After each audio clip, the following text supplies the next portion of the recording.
All right, so here we are. Can you hear that squeaking sound? Yeah, that thing's fucking annoying. And this is why I don't like using this thing, guys. I literally have to make sure this thing is in the perfect position, or else shit like that happens and it'll just fucking turn off halfway. So here it is in the perfect position, even though there might be parts that aren't lit up. Usually I have to look a lot closer in my computer screen to see, and I can't tell looking at my camera. But right now it looks like the majority of them are indeed on. So here I am with this fucking mega helmet on, and you're probably wondering, what the hell is this thing, Derek? If you haven't heard of, I can literally hear the things fucking turning on and off while I'm sitting here. If you haven't heard of LLLT, I don't know, what kind of rock have you been fucking hiding under if you're into hair loss? I did a video on LLLT a while ago, and it was actually about this helmet in particular. So obviously, you know, part of the experiments process of trying all this shit, as you guys know, I'm pretty much like guinea pigging pretty much every single novel candidate for hair loss prevention in a drug context as well as a literal like device context on myself.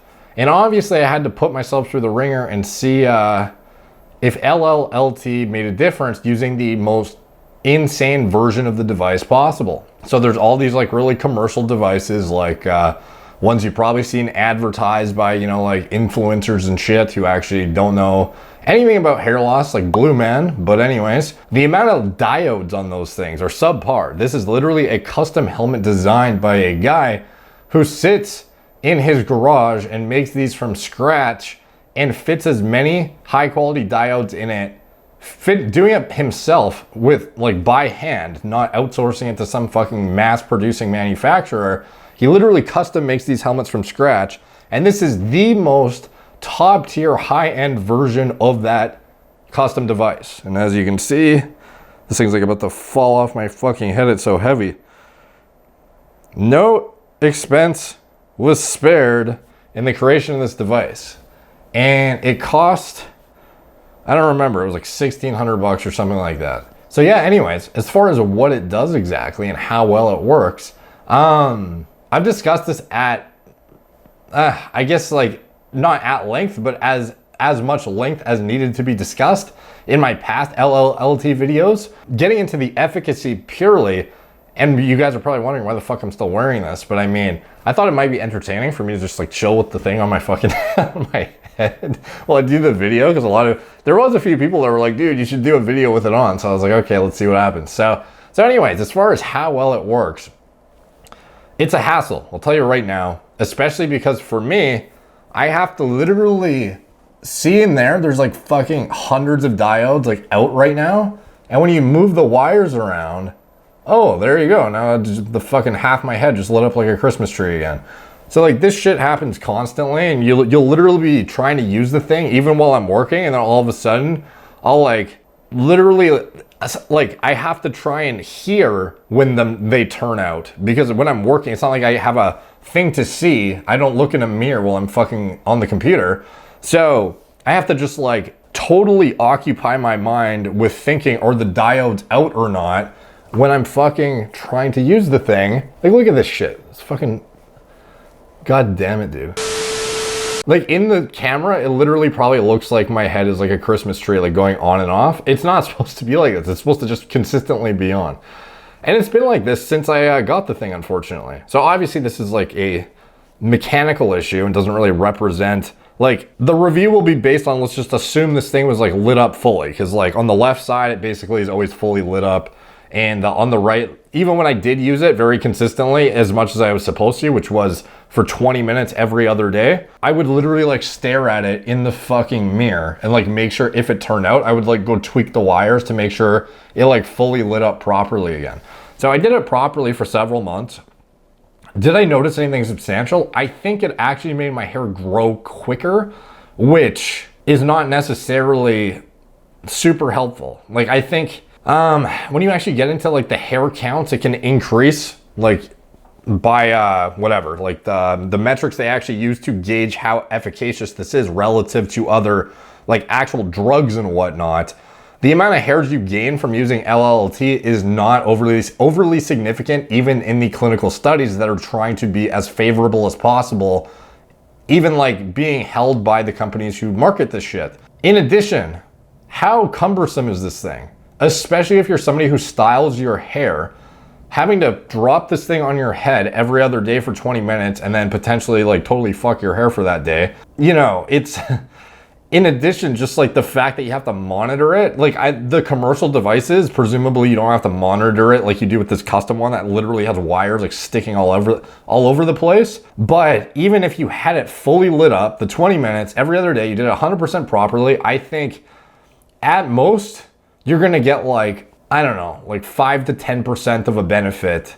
Let's just say hypothetically, I don't know, let's just say finasteride and like is like 100% or something of like a 10 out of 10 treatment option.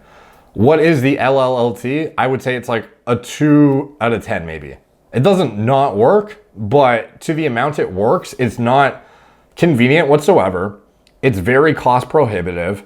And even if you do it properly and everything, it's like a fraction of something else. Like okay, what it has going for it though is it's non-hormonal. It's not going to shut down your DHT levels. It's not going to inhibit androgen receptor activation, etc. So if you're somebody who's very prone to side effects from 5-alpha reductase inhibitors, topical anti-androgens, systemic anti-androgens, fucking whatever it is that you're using, prostaglandin D2 antagonists, there's like when you get into things that aren't either dealing with like inflammatory cascades, hormones, etc., if you have side effects from all drugs, yeah, maybe LLLT makes sense for you because you need like to pull out all the stops because you can't use drugs as much. You know what I mean? So it kind of depends on your personal situations if it's going to be justified, in addition to how much you give a shit about wearing this thing for 20 minutes every other day.